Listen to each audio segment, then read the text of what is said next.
Hello!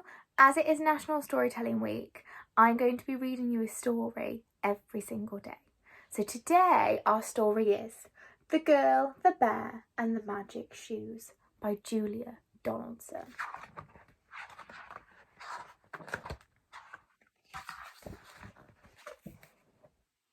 There once was a little girl called Josephine who loved running. Her old running shoes were too tight, so she went into a shoe shop and tried on some new shoes. They were red and they had a label saying Magic Shoes. What's magic about them? Asked Josephine. Ah, wait and see, said the shoe shop lady. Josephine bought the shoes and decided to go for a run. Pitter-pat went the shoes. But then she heard another sound. Click, click, click, click. Josephine turned round. A bear with a backpack was following her. Click, click went his claws on the road. Josephine ran faster. So did the bear. Pitter-pat, click, click. The road went uphill.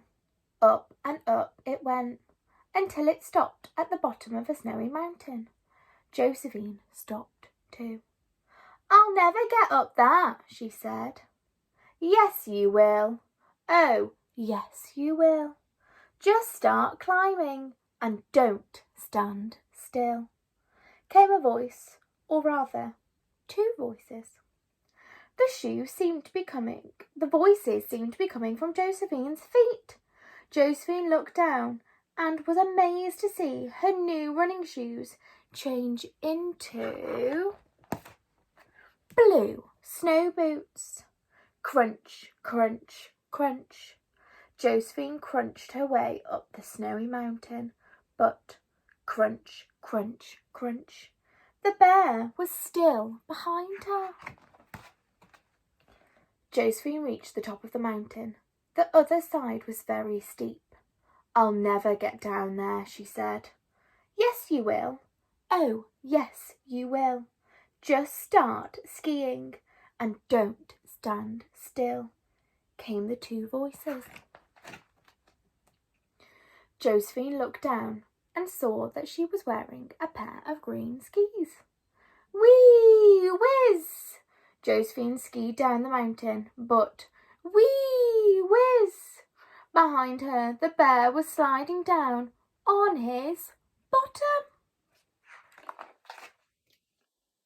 At the foot of the mountain was a bog. The mud was thick and deep. I'll never get through this, said Josephine. Yes, you will. Oh, yes, you will. Just start squelching and don't stand still, came the two voices, and the skis turned into yellow wellies. Squelch, squelch, squelch. Josephine squelched through the bog, but squelch, squelch, squelch.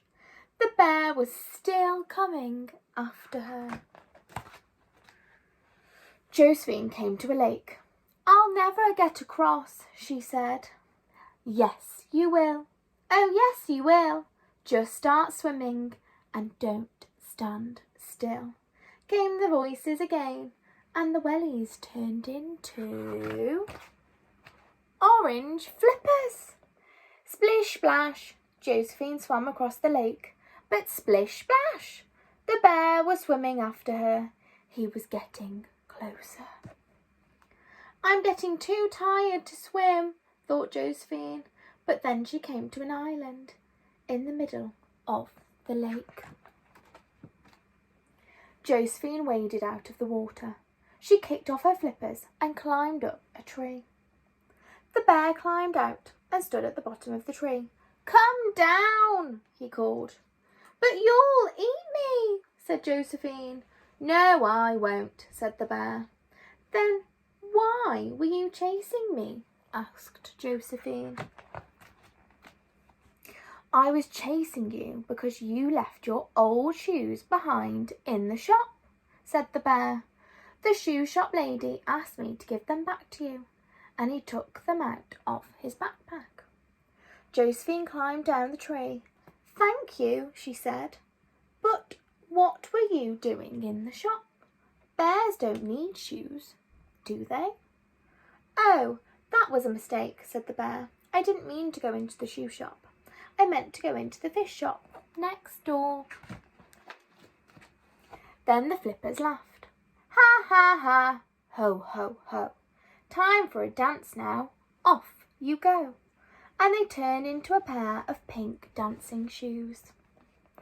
Josephine put the dancing shoes on, and she and the bear danced all around the island until it was time to splash, squelch, crunch, whiz and run all the way home. The end. Oh, I really enjoyed that story. I hope you did too. And I shall see you tomorrow for our next story. Bye!